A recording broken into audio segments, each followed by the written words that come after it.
Good morning, good afternoon, good evening. Thank you for coming to what is class 7 of course 3, Applied Meditation.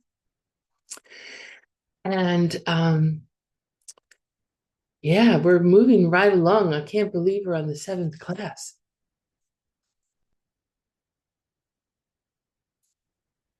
So let's set our motivation before we do prayers. Think about what brought you here to this course. And if you come up with something like, oh, well, it's a requirement for me to study the Diamond Way, or oh, it's a requirement for me to enter one of the 5 houses, try and expand that a little bit. You know, why would you want to join one of the 5 houses? Why would you want to study the Diamond Way? Why would you want to know how to meditate, how to control your mind?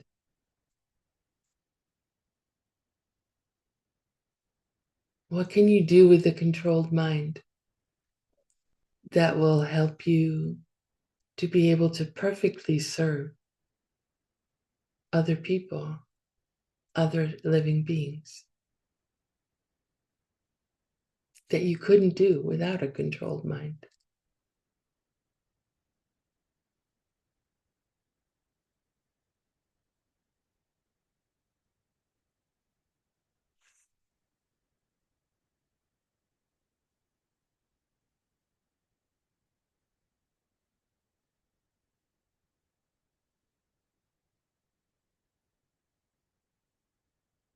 Dachi puki jukshin metok dram rira blingshin inde gempadi sangye shingdu mikte uwargi drokun namdak shingla druparsho idam guru ratna mandalakam nirayatayami.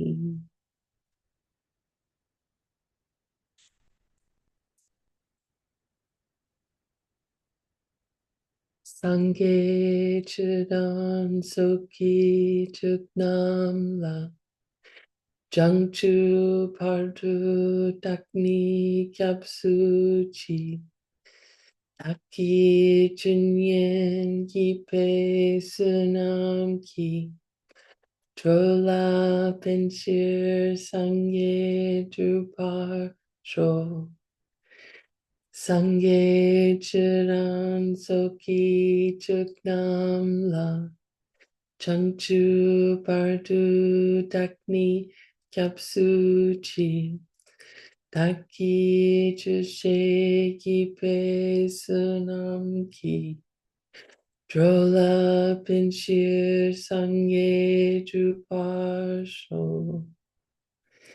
Sangye Chudan Soki Chuknam La Changchu Pardu Dakni Kyapsuchi Daki Chushe Kipe Sunam Ki Chola Pinshir Sangye Drupar Sho.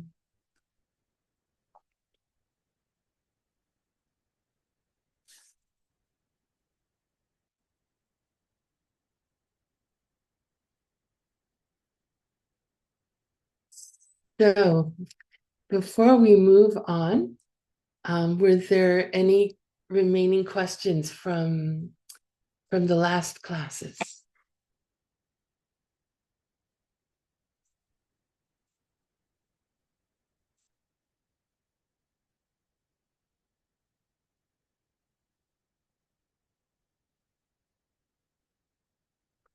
Everyone's perfectly up to speed. everyone doing their readings and meditations and homework and quizzes. Yay, fantastico. Well, good, then let's just go right on ahead. So we had 5 major parts for this course on applied meditation. The first was preparation. The second was the environment, right? The physical and mental environment. The third was the posture, Vairocana's posture. And the fourth is the mental technique. And that had 3 parts, where we talk about the 5 problems, the 8 antidotes, and the 9 stages of meditation. So now we are on to the 9 stages of meditation.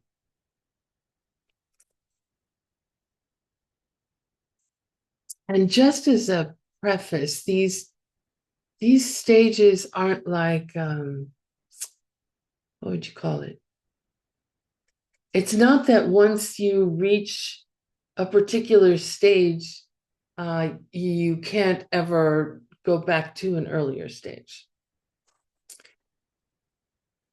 For example, when you're working your way up through the stages, you may reach like stage 3, and then that could just happen for maybe half a session or something, half a meditation session.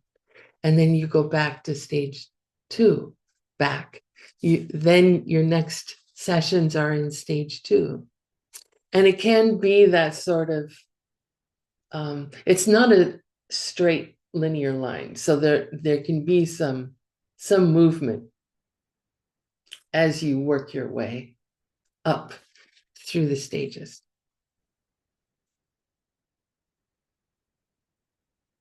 So basically, I say that so that you're not concerned that one day you reach, level 6, stage 6, and then the next day you're at stage 4. So don't get freaked out. That's just the way it's going. And that you're on the meditation cushion is the huge success and the thing to rejoice about. And moving through the stages is just your process. It happens the way it happens.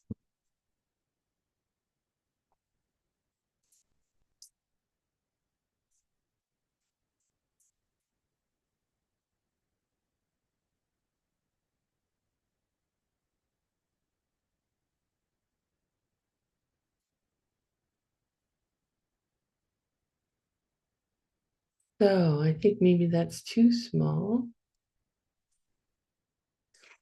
So we are going to be studying today Sem Ne Gu. I'm going to move you over here and I will find the chat. There's the chat. Okay. So say Sem Ne Gu. Gu. So this is a different gu than what we had for the past couple of classes, which we had the word gupa for agitation in the mind. This gu means 9, the number 9. And sem, if you remember, is mind. And ne here is being translated as state or stage. the 9 states of meditation. So the first one is called Sem Jokpa. Say Sem Jokpa. Sem Jokpa. So Sem we just had is mind. And Jokpa. Jokpa is to place the mind. So this stage, and your homework is going to ask you for I don't know, what we call each of the 9 stages. So we call this stage placing the mind on the object. So how we get to this stage is that our teacher gives us an object to meditate on. So we receive teachings, and we receive from our teacher an object to meditate on. And then the first stage is just basically having gone through the 6 preliminaries and the 7 ingredients, and our butt is actually on the cushion or in the chair, however it is that we're sitting in meditation, and we place our mind on the object. We have an object.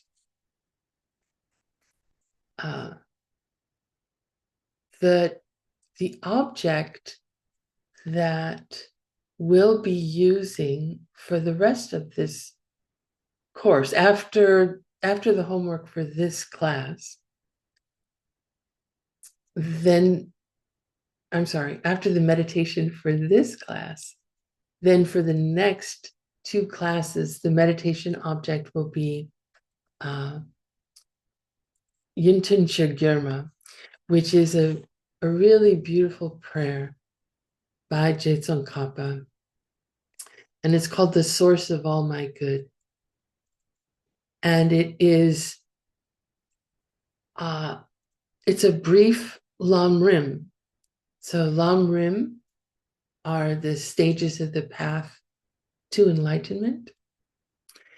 And this is a very brief Lam Rim. And it can be used as an object of meditation, which we'll talk more about next time. We'll start introducing like different types of meditation and the object of meditation. But this is just to let you know that this is an example of what your teacher could give you as an object of meditation, which is a short prayer on the Lam Rim.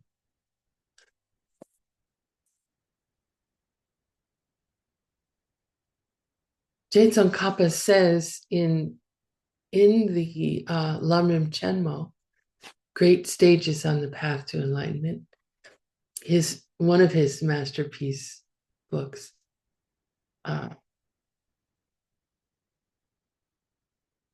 He talks about, well, no, I'll say it at the end. I'll leave myself enough time at the end. Okay.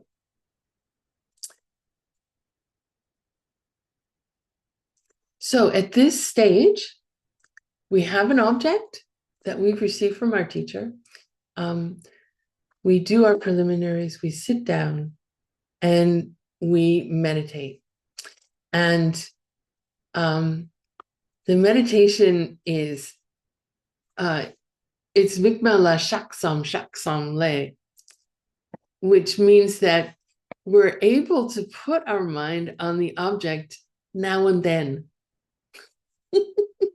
As we sit there in the first stage of meditation, our time on the object is relatively brief. And here, I recreated these drawings, which you may have seen from notes that a student took from the original class, but I've just sort of redone them in my way. So in this stage, your mind is on the object for like really brief periods of time with long gaps of being completely off the object until you remember, oh, yeah, right, I'm supposed to be meditating, and my object is, oh, yeah. And you recall your object, and you bring your mind back to your object.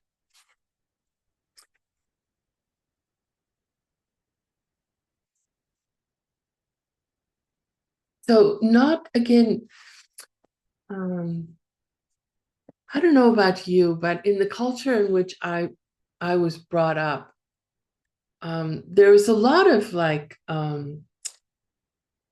blame and guilt was used a lot as a source of inspiring students to learn things or learn new skills. And I found that not particularly helpful. Um, like, mm, like I don't know, like I was, or people, kids in school were like, you should know this by now, or why aren't you studying better, or things like that. And so I've made it a point that when I'm learning something new, I encourage myself along the way. And whenever I do like one little thing that is on track with what I'm trying to learn, I praise myself. So every time your mind goes on this little dot on the object, every time be like, oh, yay, I'm back, I'm on the object. And every time you go into a gap in between the object and you recognize it, instead of saying, oh, I'm not in the object, say, oh, I recognized I'm not in the object. I'm going back to the object to encourage the mind. I mean, if your mind is into, if your mind is inspired by guilt, or being yelled at, you could try that.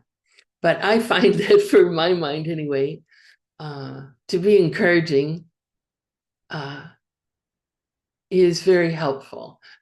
My mind likes to be uh, talked sweetly to and encouraged. So you can try that.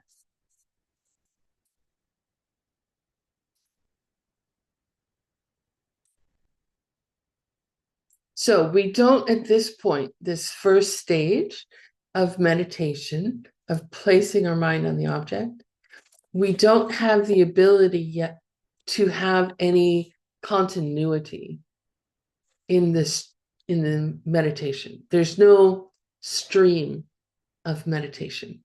There's just these single points where we're able to put our mind on the object, place our mind on the object.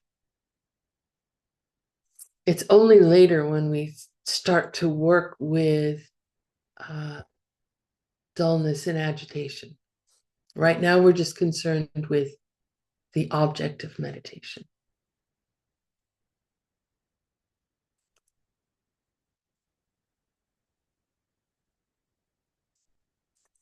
So the next state is called, where is it here? Gyundu Chokpa. Say Gyun Du Chokpa.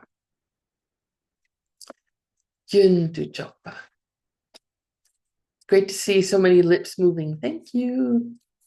So this state of meditation is called, so we've got similar words, right? We've got Jogpa, which was to place our mind on the object.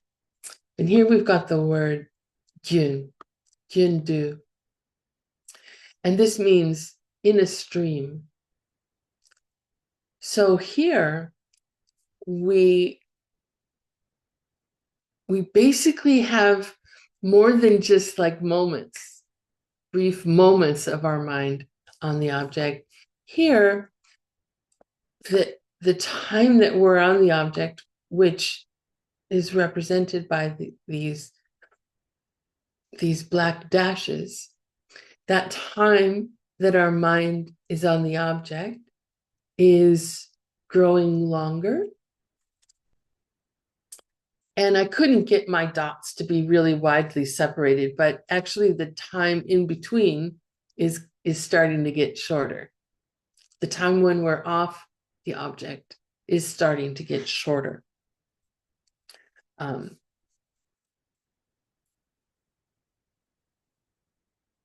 The length of time associated with one of these dashes is Tsongkhapa. Our reading today is from Tsongkhapa, Lamrim Chenmo.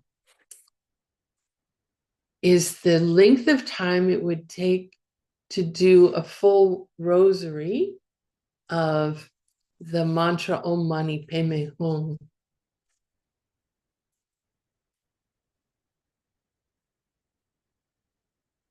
And he was probably likely thinking about how long it takes Tibetan monks who are very familiar with that mantra to do a whole rosary. So there are 108 beads on a rosary. So I've timed that, and at Tibetan monk speed, an entire rosary of Om Mani Padme Hum mantra is 1 minute, just shy of 1 minute. So we're at this stage able to keep our mind on the object for about a minute.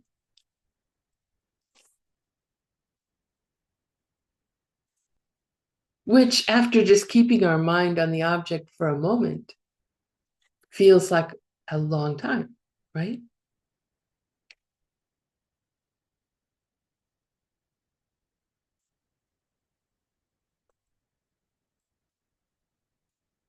So at the first stage, it's common to have the thought, oh my gosh, my mind is getting worse and worse. You know, I can only keep my mind on the object for these brief moments, and then it's off and I'm thinking about something else. But as I've mentioned before, this is just, we're becoming familiar. We are paying attention to what our minds normally do, which is flit from object to object. It's relatively rare. It's not that it doesn't ever occur, but it's relatively rare that we spend much time on one object. So we're just noticing that our minds are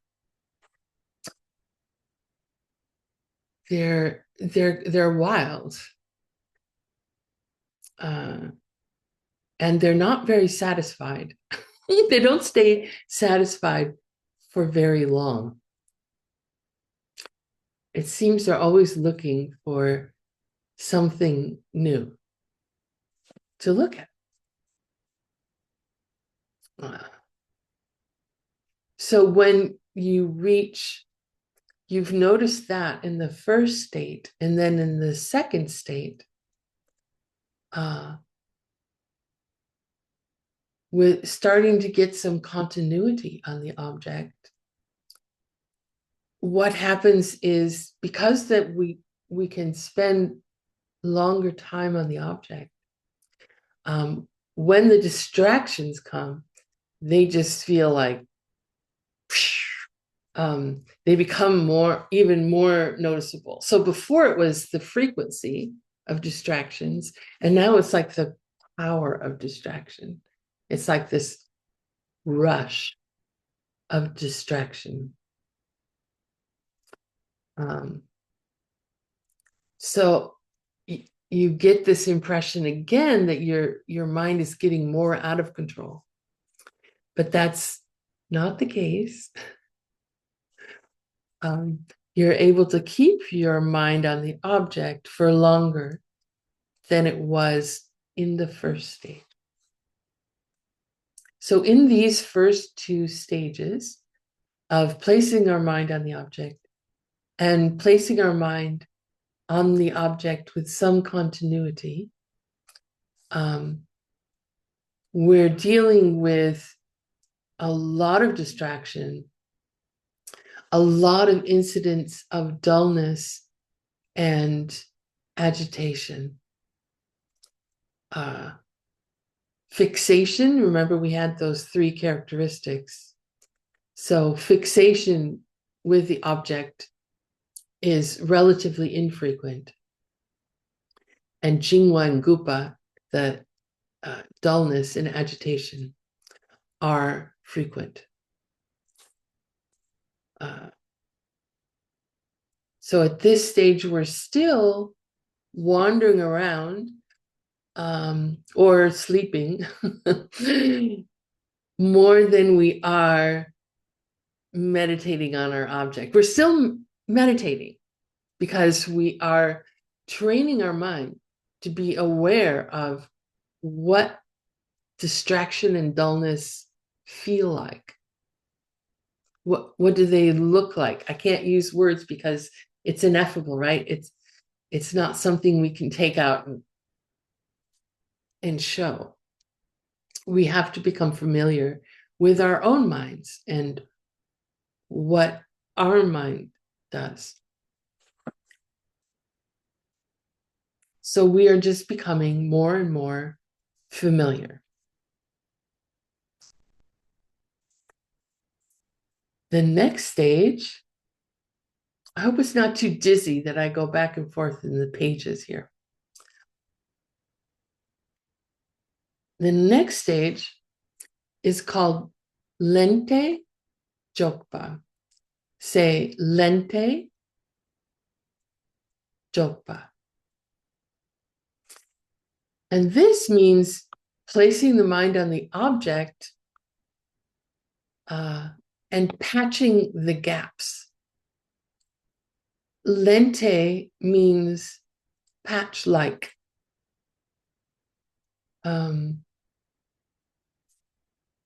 So when you, for example, you patch clothes, like let's say that a seam has ripped open and you want to patch that seam, you sew it up. And what you're patching is not really the hole or the open seam, but you're patching the cloth to make it whole. You are building continuity. So I drew the picture like these little lines here. There's still time when you're off the object, but you are becoming much more familiar with what it means to be on the object and what it means to not be on the object. You are becoming more familiar with being able to recognize when you're off the object, and you're becoming more familiar with how to bring your mind back to the object. So this is just a stage where you're starting to build by placing these patches of bringing the mind back onto the tool that you're creating, or the ability that you're creating through these 9 stages, which is to have, we want to get to here where it's just a stream of concentration with no distraction, with perfect fixation, with perfect clarity, with perfect intensity. That's where we're headed. And so here we're starting to make a lot more effort at noticing when we're off and bringing our mind back. So again, the time that we're on the object is increasing, and the time that we're off the object is decreasing. And our abilities to bring the mind to recall the object and bringing the mind back to the object are improving. So it's becoming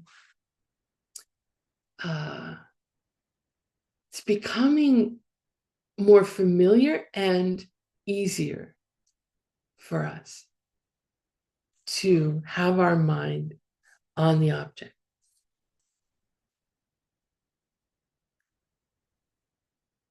So this is placing our mind on the object and patching the gaps. Through this stage, we're increasing the continuity that we had in the last stage, and our drenpa, our recollection, is more active in bringing our mind back to the object. So Jason Kappa says that the distinction for this stage is that the amount of time in between, the gaps in between when we're on the object and off the object, those gaps are getting shorter and shorter, which means because we're meditating for the same amount of time, hopefully every day, which means we're on the object more and more.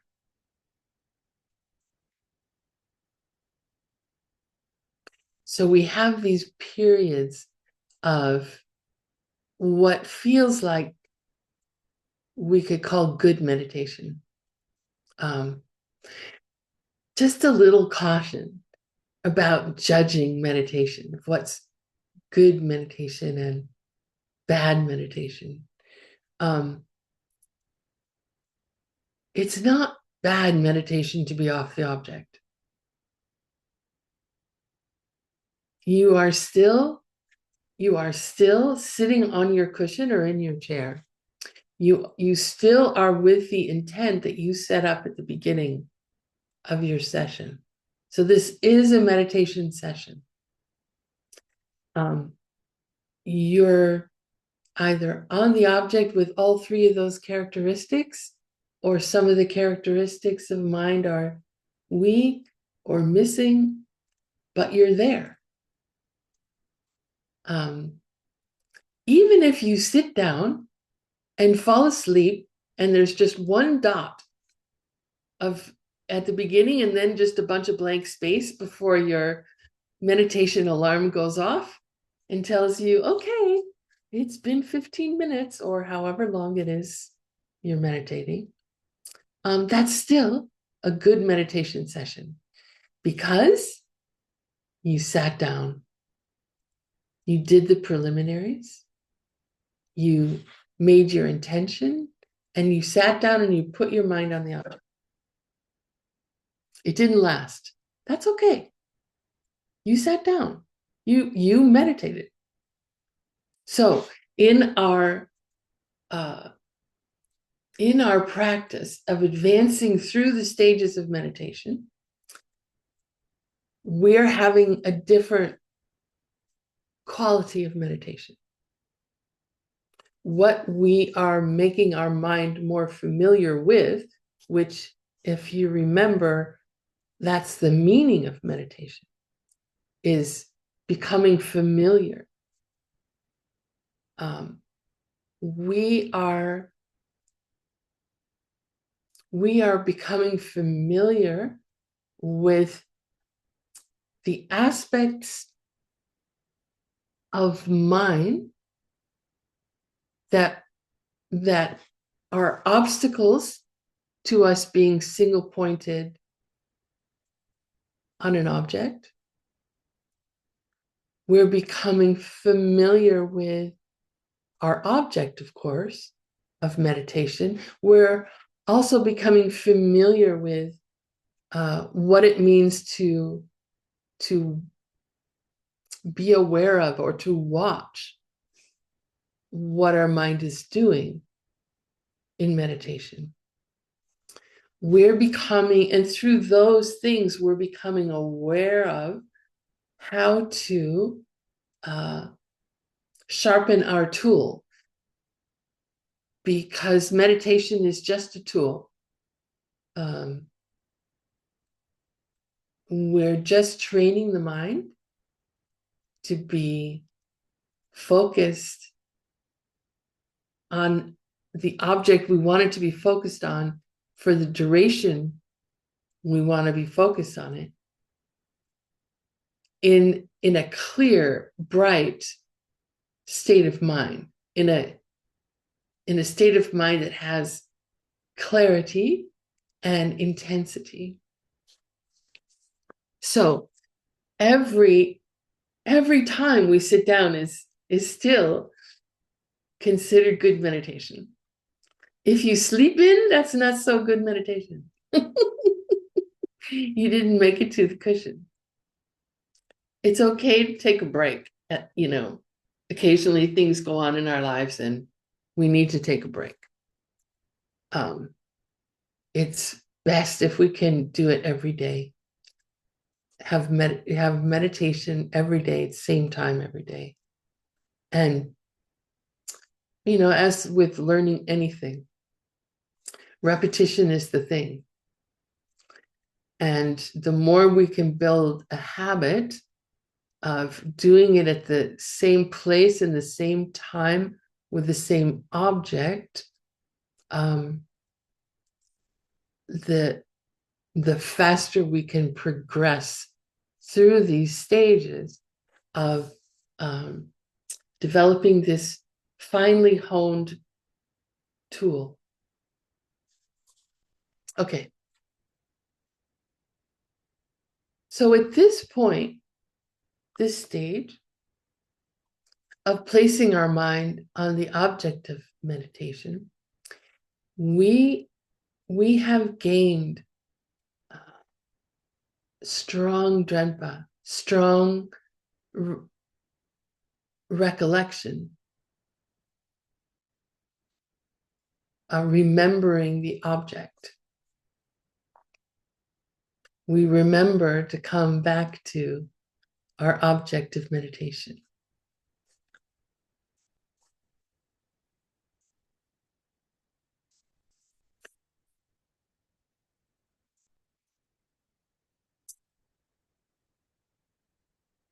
The fourth stage is called Nyewar Chokpa.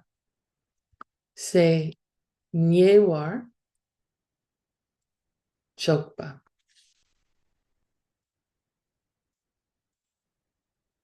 Nyewar means closely. So this stage is called placing the mind on the object closely. So at this stage, you see we've got an unbroken line. So our concentration on the object is we still have to have a lot of effort actually to keep our mind on the object, but we don't lose the object anymore. We don't lose it completely.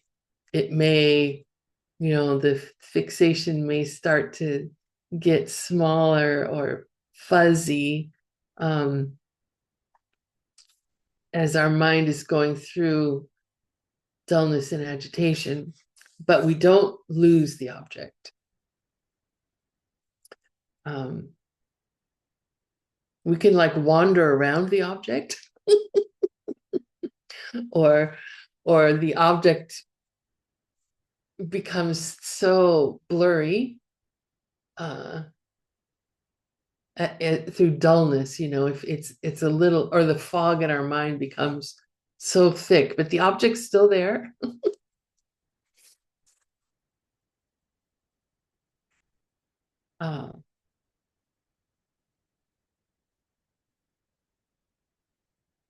So fixation is strong. Recollection, drempa, is strong. Stronger than in the third stage.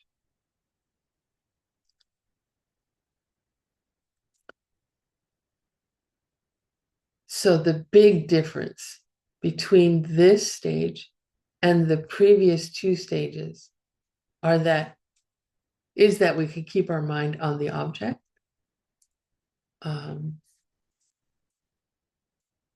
And then what becomes really clear to us are agitation and dullness.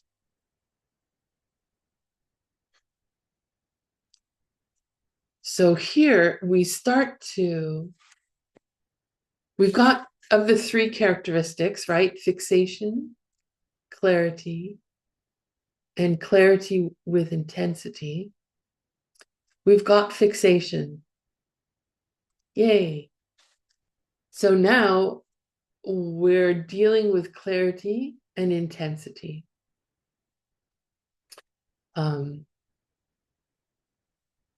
We're struggling. I don't know, struggling is the right word. Maybe. The focus here on this stage is being watchful for dullness and agitation, and being able to apply those antidotes that we talked about for dullness and agitation. So we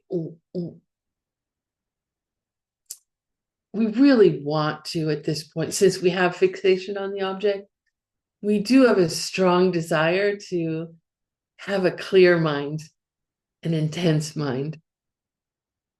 But the work at this point is working on developing our sheshin, our watchfulness, our ability to note the state of our mind.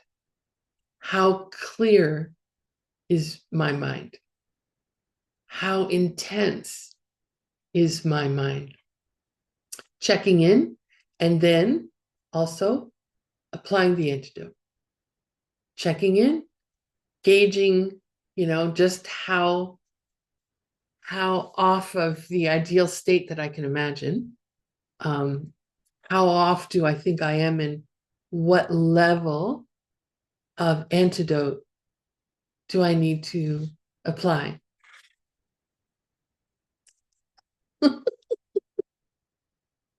Well, someone's avatar is in front of me and it looks like they're about to fall asleep. I hope that's not really the case. Could be. So at this point, our ability to recall the object is really strong. Our drempa is really strong. Jason Kappa calls it mature. It's like an adult. It's like a grown-up. He also calls it, where is that here? He also calls it tsokpa, complete.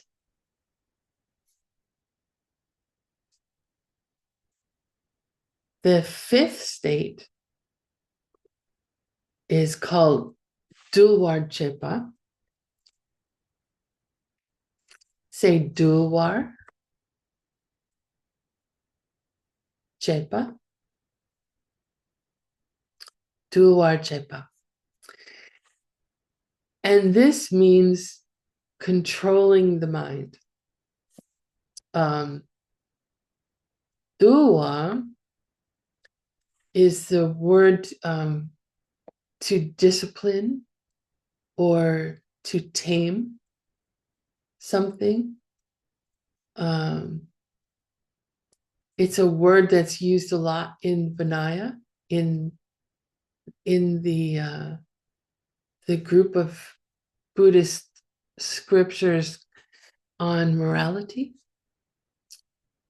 And morality is a tool for taming behavior, right? To have strong morality, we use that to tame our behavior in keeping ourselves from harming others or ourselves. And then here we are taming our minds to avoid the obstacles of dullness and agitation. Chekpa is the word for to do something. So here we are actively taming our mind.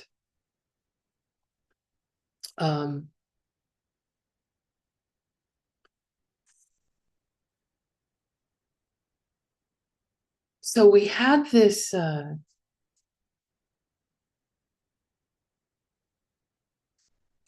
we have this fixation,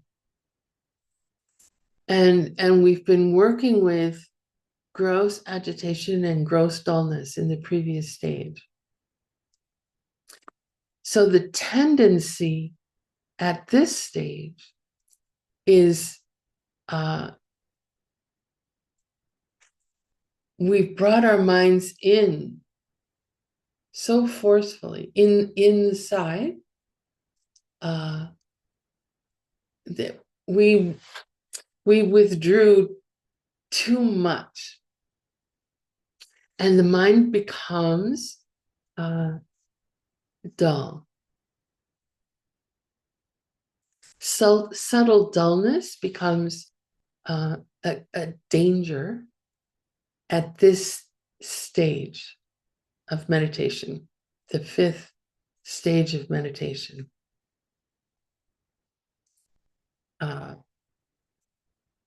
And this is something that, well, you'll just find as you do it. When we're applying antidotes to dullness and agitation, we'll start to recognize like which antidote to use, which antidote is effective in which problem. Like for uplifting our mind, for example, in dullness, we'll find what it is that brings our mind up out of being in this foggy, dull place, and what doesn't work. Because we don't want to spend a lot of time like, oh, well, they said that this topic is uplifting, but if it's not uplifting for you, guess what? It's not the right thing to think about. So we're learning what does uplift our mind, and we're learning what does bring our mind down out of agitation, right? Out of wanting to be scattered. The mind's strong desire to, it thinks it can hold more than one object at a time, but it can't. It can only hold one object at a time. So we're learning what works to keep the mind like down out of that excitedness out of that being scattered. And, we in meditation anyway, what we're doing is we're bringing the mind inward in the sense that we're not giving any attention to objects of the senses. We're not paying attention to sounds or physical sensations or tastes or smells or any of the senses that are our window to the outside world. We're bringing our minds inside. We're just ignoring these senses. And we're focusing our mental sense on one object. So we're really, there is the sensation of withdrawing inside. Technically, is that true? Not really. But it may be helpful to think of it that way.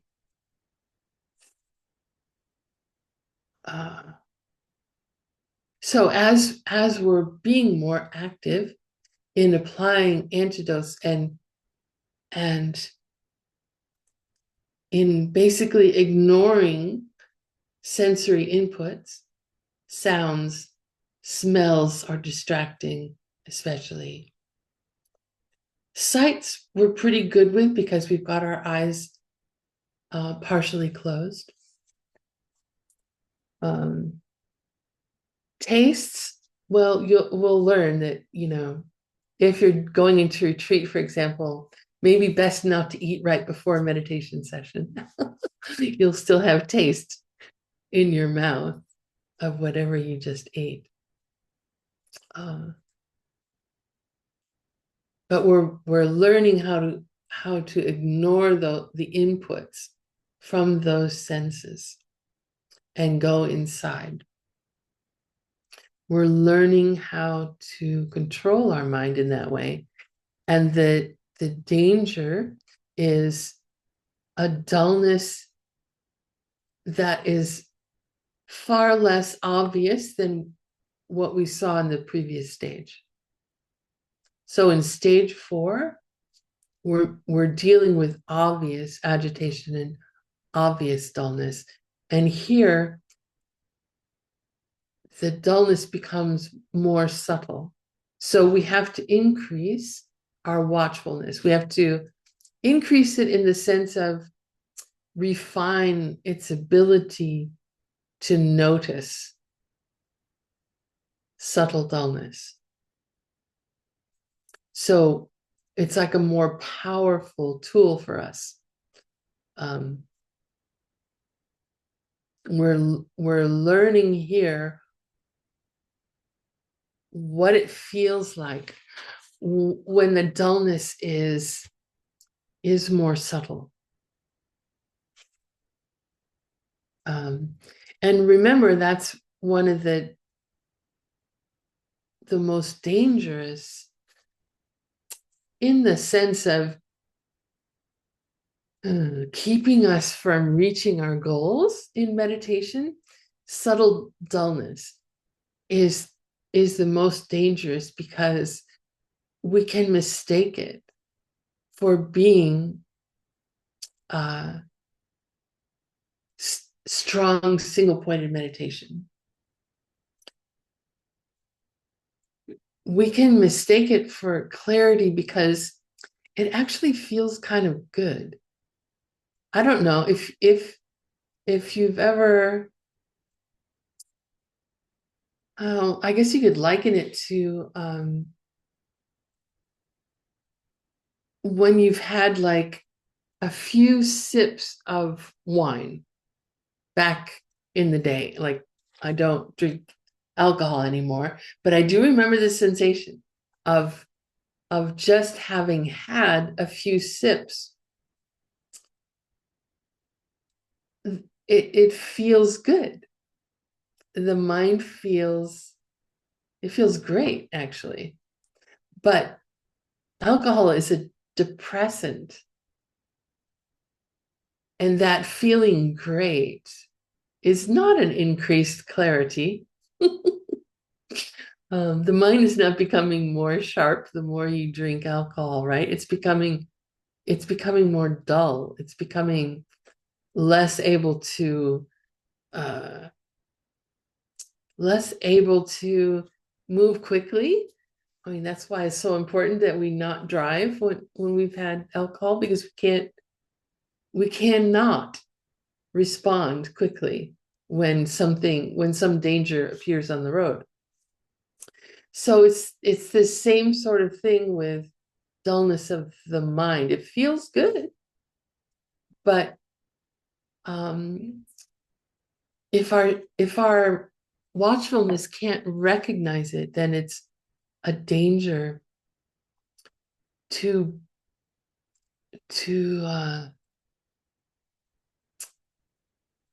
to being able to fix it and move forward in advancing on the stages, because we do want to reach this ninth stage. So in this stage, we are um, increasing the strength or power or ability of our watchfulness. And it's at this stage that our watchfulness becomes um, more mature.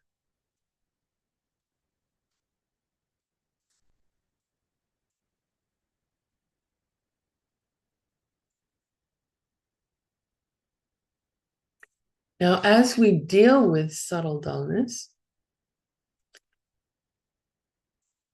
we could apply antidotes to, we could, like when we're driving and we're constantly like shifting the steering wheel to keep moving in a forward direction, bumps in the road or whatever, um, to account for those, to keep moving in a forward direction. So as we apply these antidotes to subtle dullness, we may uplift our mind too much.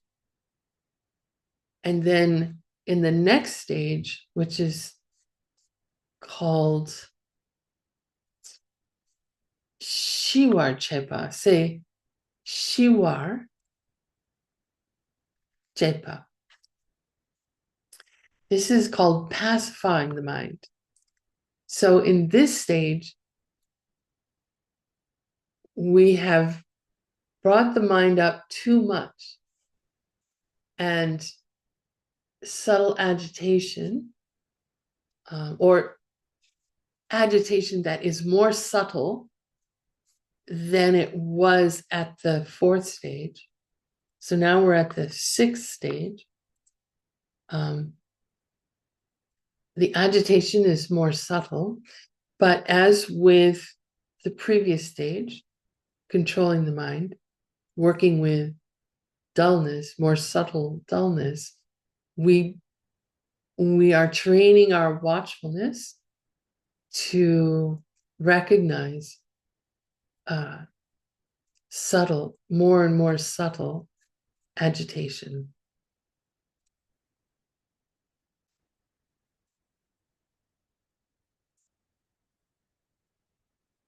So these two, as you might imagine, these two stages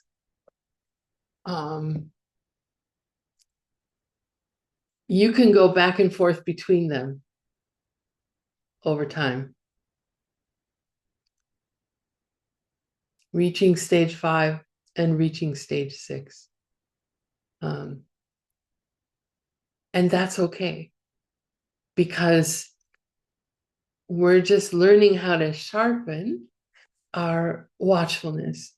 We're learning how to sharpen our ability to recognize what more and more subtle occurrences of dullness and agitation are.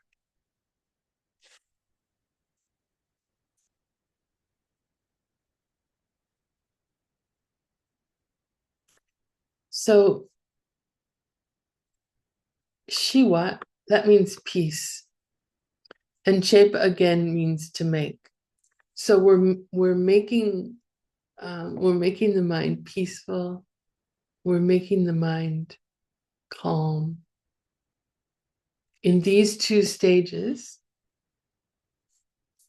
the fifth and sixth stages, we're using effort to eliminate subtle dullness and subtle agitation.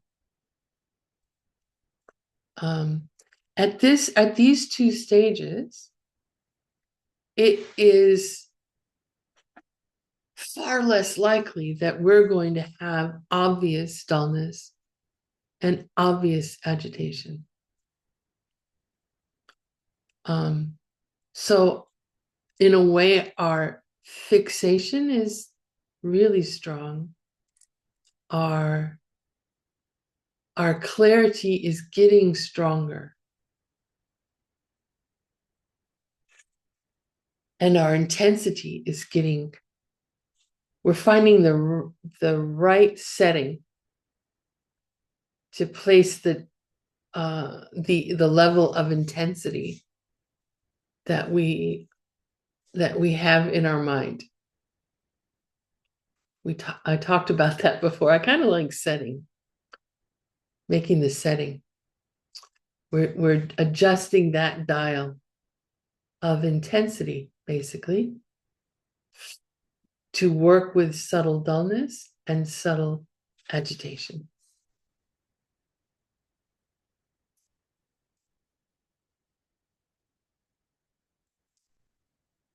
So at the sixth stage, pacifying the mind, we have less of a concern about subtle dullness.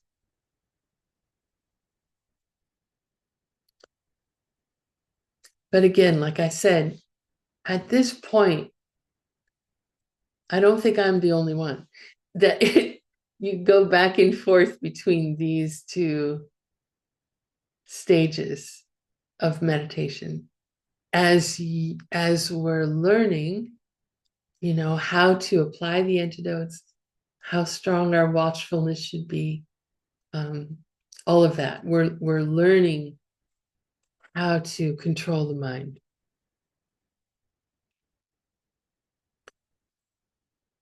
As this sixth stage comes to a close, the power of our watchfulness, of our sheshin, is complete.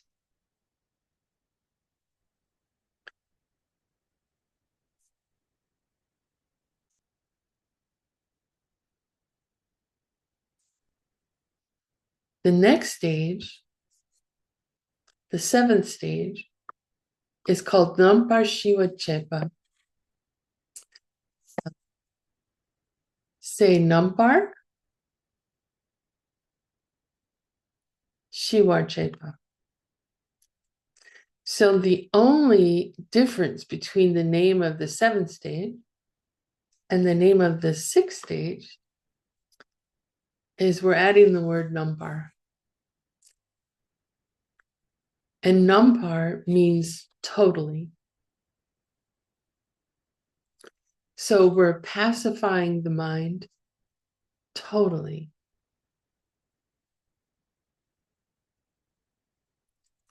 So what this means is that our watchfulness is very well honed.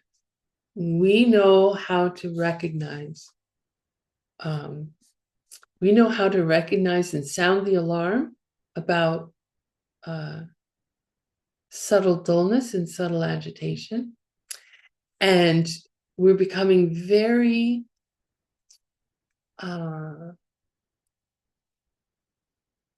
very quick, very agile with applying antidotes whenever we see a problem.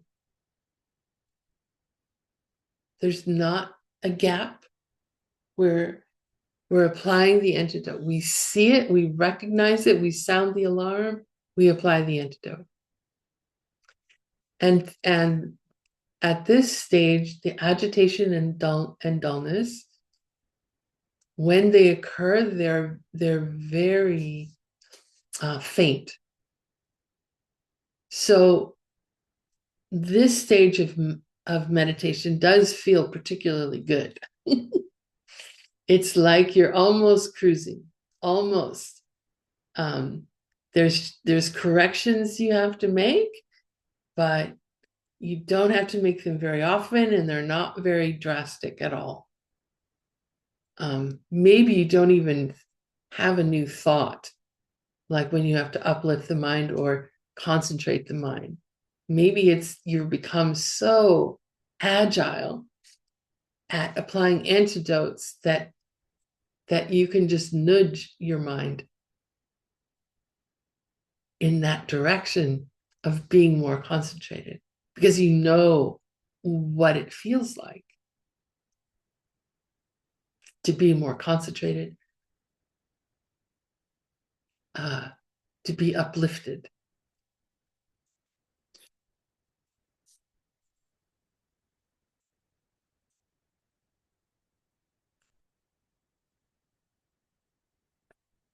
So Jason Kappa says that from the third stage, which is where we're placing our mind on the object and patching the gaps, up to the seventh state, which is pacifying the mind totally, we're basically in single-pointed concentration, interrupted by dullness and agitation. So our concentration is really good. And our obstacles are related to those characteristics of mind that are clarity and intensity. And we're increasing our ability to recognize, sound the alarm, and act with the appropriate antidote to what it is that we find.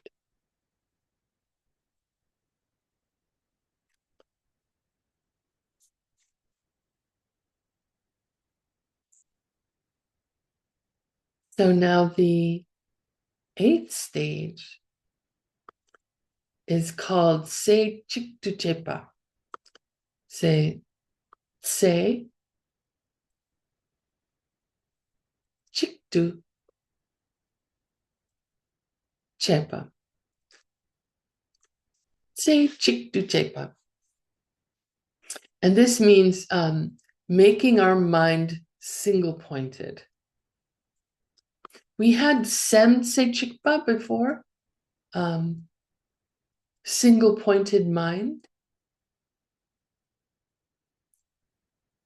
I basically just mentioned it, so maybe if you don't remember, don't be overly concerned about that.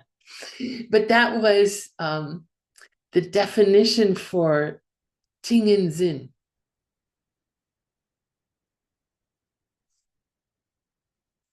The single-pointed mind. And that's one of the words for meditation, Tingin Zin. So Se Chik means 1 point. We add the tu on the end to make it one-pointed li. Se Chiktu, one-pointedly. And Chepa again is to make or to bring. So we're at this stage, stage 8, we are making the mind single-pointed. So this one is really cool. This one, we sit down, we make some effort at the beginning of our meditation to place our mind on the object, making sure that we've got good clarity and intensity, and then we just cruise. We just have to do this little bit of effort when we first start the meditation. And then it's just, after that point, it's effortless. So this is pretty cool. You don't get agitation or dullness at this stage. You only have to apply a little bit of effort at the beginning. You sit down, you check your mind. How is my mind this morning or this afternoon or this evening? Is it a little dull? Do I need to do a little uplifting, or is it, a little too busy? Do I need to concentrate a little more strongly?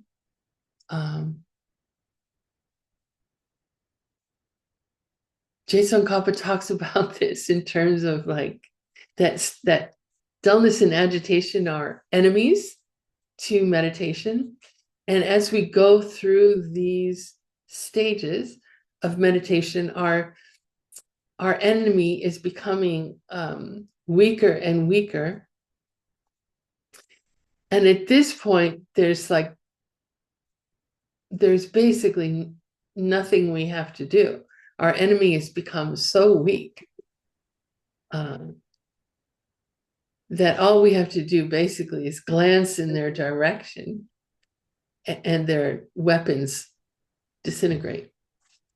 Because we just sit down, check our mind, and then meditate single-pointedly on our object.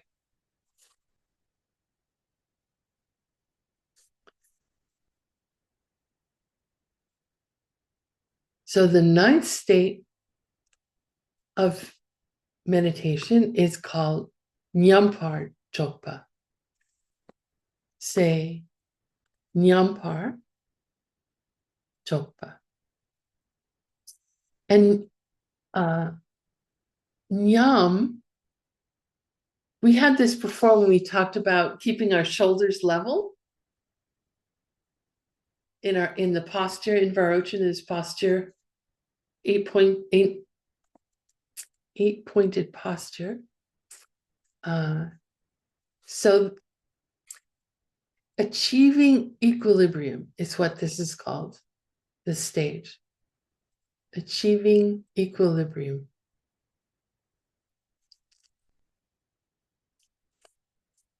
So in this stage, we just sit down and meditate.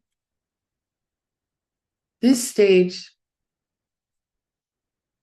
the previous stage, we had to apply some effort at the beginning. At this stage, it's effortless. We just sit down.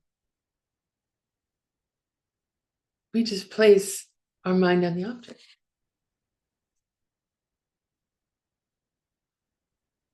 And we're in deep meditation.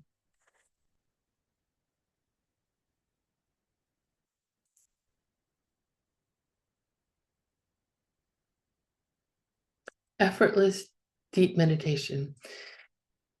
And we accomplish this level, this stage, this state, by doing meditation at the 8th stage over and over and over and over and over.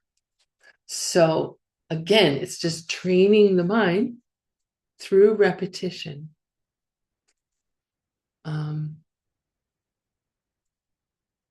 And then one day we'll just sit down and we won't have to apply any effort whatsoever. We just sit down. And that's that.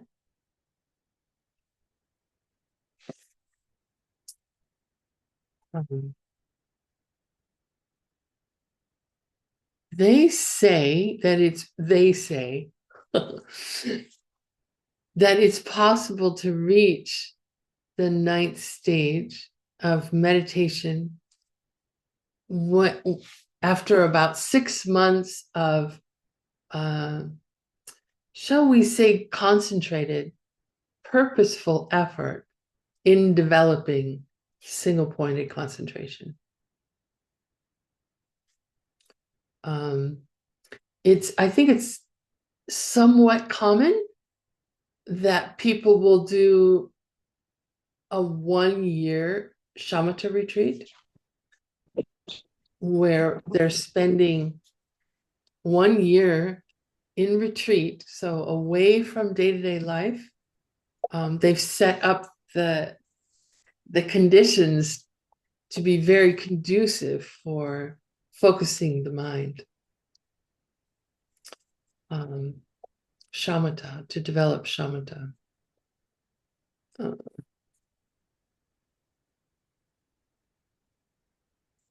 But it takes what it takes. We are different. I mean, these are stages we go through. And how long it takes is just how long it takes. Now I see we have a question. At level 4, it's hard for me to imagine how can I keep the object in my mind and still have agitation at the same time. I think that when I have agitation, when I wander, when I think about lunch or things that I should do next, I don't have the object in my mind anymore. So, yeah, I had that confusion as well, talking about agitation.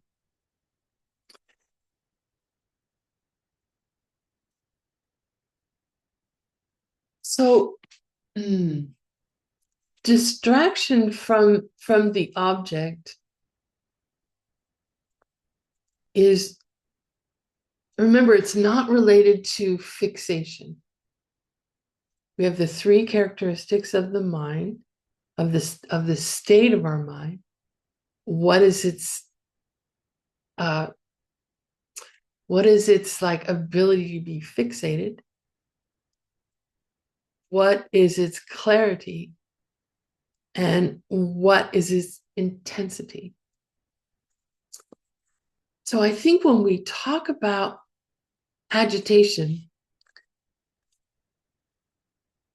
when we start having to work with agitation, which is beginning at stage 4, at that stage, we have fixation. So really to think about agitation in terms of, oh, what am I going to have for lunch? Or thinking an entirely different thought.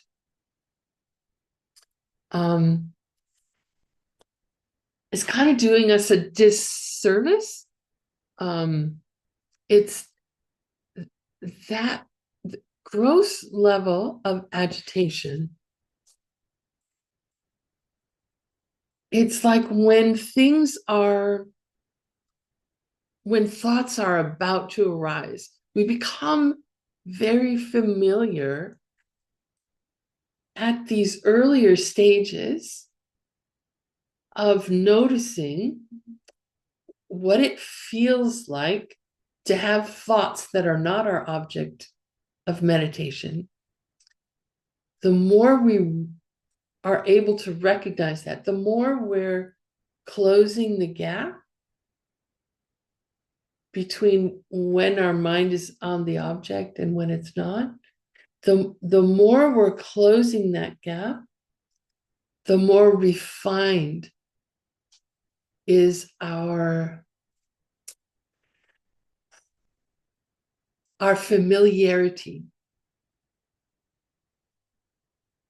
with like thoughts arising in our mind. We can get to a point where we can sense thoughts about to arise in the mind. Now, to be gross agitation means to be obvious, right? So you can, while we still have our mind on the object of meditation, it's like when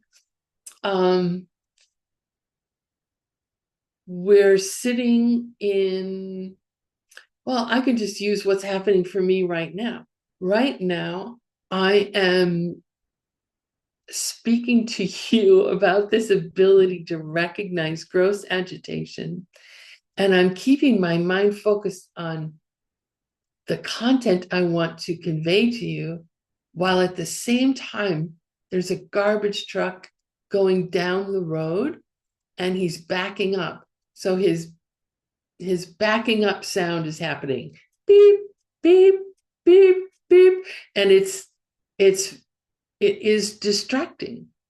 But I'm keeping my mind on speaking with you and what it is I'm saying to you. So I didn't lose my object.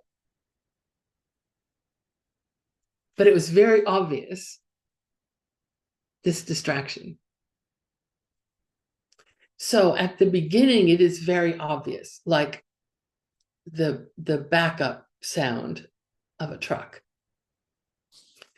It's like that, but you're still on the object. Like, oh, your mind really wants to think about lunch. Oh, it really wants to think about lunch. But you're keeping your mind on your object. You're not giving up. Your fixation is strong.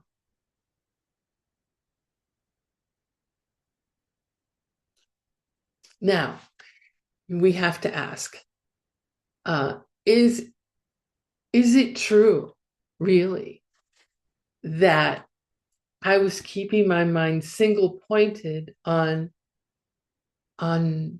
delivering this content while the truck was going by? We have to say no. We have to say that the mind can only have one object at a time.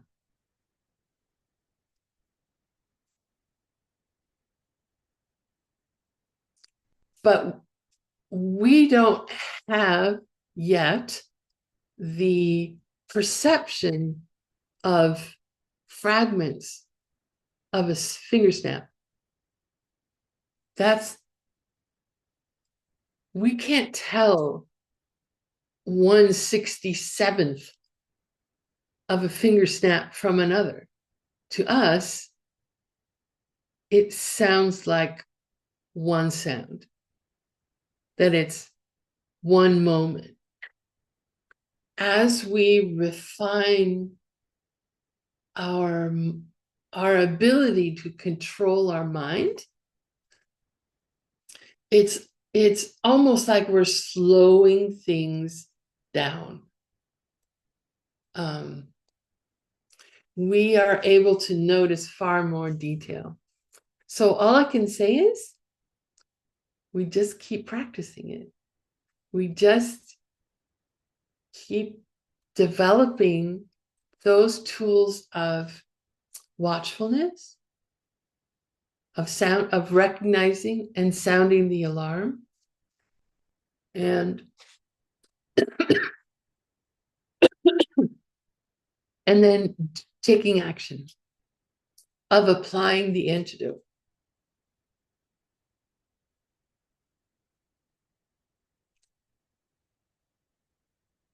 So we just keep doing that.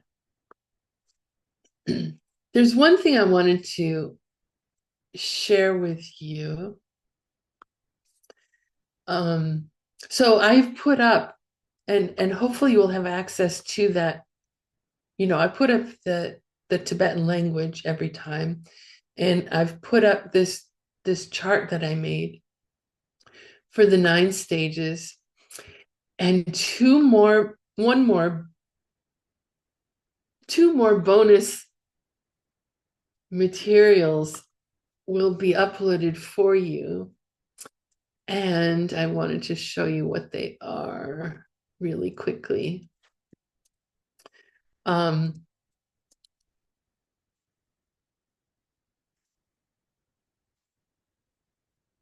So this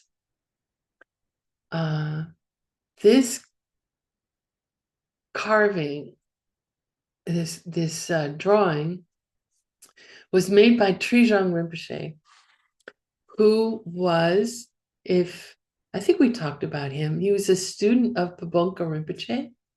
He was the one who, when Pabonka Rinpoche taught way back in uh, early 1900s, when he taught the Lamrim Chenmo over 21 days. Trijang Rinpoche is the one who wrote it all down and turned it into a book for us. So this drawing, and I wish I had left myself more time, but this drawing represents the 9 stages of meditation. So we see down here, oh, I can't really point very well, but down at the bottom, we see this monk who's like chasing after an elephant and a monkey. And the elephant is our mind, and its black color is dullness. And the monkey is agitation. So in this drawing, you see each one of these couples represents a stage of meditation. So you go up, up, up. The elephant is losing the blackness, the dullness. So our mind is becoming more and more clear and intense. And you see at the beginning, he's like, the monk is so far away from the mind. Like he can't control the elephant and the monkey at all. And then as we go up through the path, he's starting to gain control. And then at this 8th level, the one where we just make a little bit of effort when we sit down, here you see him, it's got the number 26, if you can see. He's just like showing the way for the mind. Very little effort. And then 28 is the 9th stage of meditation. Oh, it continues on, you see, because we do continue on after we reach the 9th state, because we want to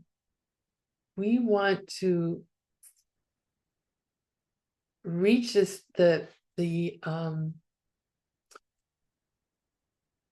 a level of the preliminary level to the form realm, where we bring together our single-pointed concentration with wisdom, where shamatha, this tool we've created, we turn it towards wisdom. We turn it towards emptiness, selflessness. These two here at the top, the flying monk and then the monk sitting in meditation, those represent like a certain, like, almost you could call them happiness. It's a certain amount of pleasure, both physical and mental. And then this last picture here where he has the sword in his hand, that's like the sword of wisdom that cuts through all misunderstanding. So I have that picture for you. And then I also uploaded an excerpt from the book that I worked on translating with Geshe Michael called Emptiness Meditations.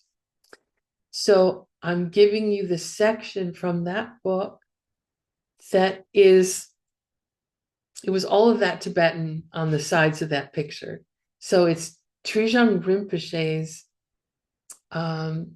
like brief summary, brief but complete summary of Pabolka Rinpoche's discussion of the 9 stages of meditation and applying the antidotes and all of that. So you can have that.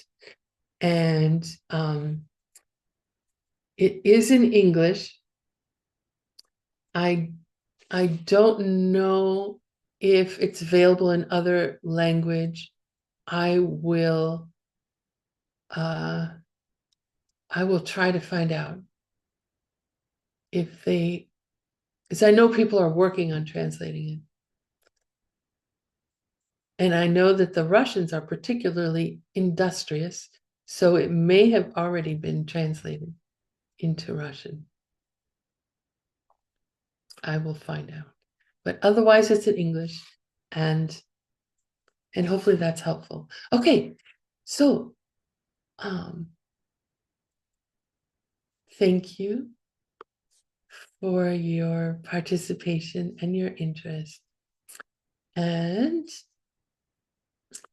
please, let's rejoice about the goodness that we created with this class. Gosh, the paths to reach the state where we can really tame our mind.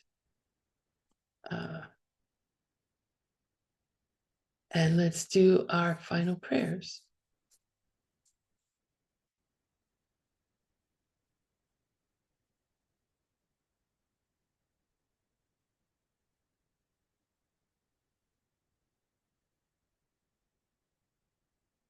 Sashi Puki Tukshi Meto Tram Rirabling Shin Yende Gempati Sangye Shingdu Mikte Owagi Drokun Namdak Shingla Chuparsho Idam Guru Ratna Mandala Kanirya Tayami.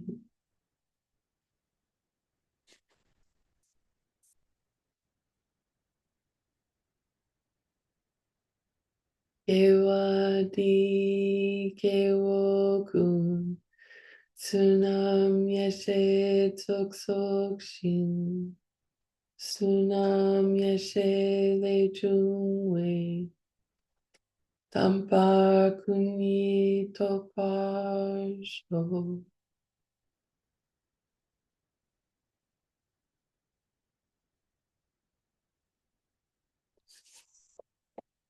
May we all reach shamatha quickly and focus it on highest wisdom. May you reach your highest goals. May you have a wonderful time meditating on the 9 stages over the next few days.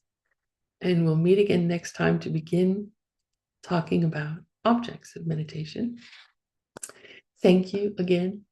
Thank you, live translators, especially for your patience with me. Thank you, tech support. Thank you, Zoom. Thank you, internet. Thank you, Geshe Michael. Thank you, teacher. Thank you, dear teacher. Thank you so much, teacher. Благодарим. Thank you, teacher. Thank you, Thank teacher. you, teacher. Please stay and 谢谢翻译老师。 Okay, see you next week. we love you. Oh, I love you too. Please stay.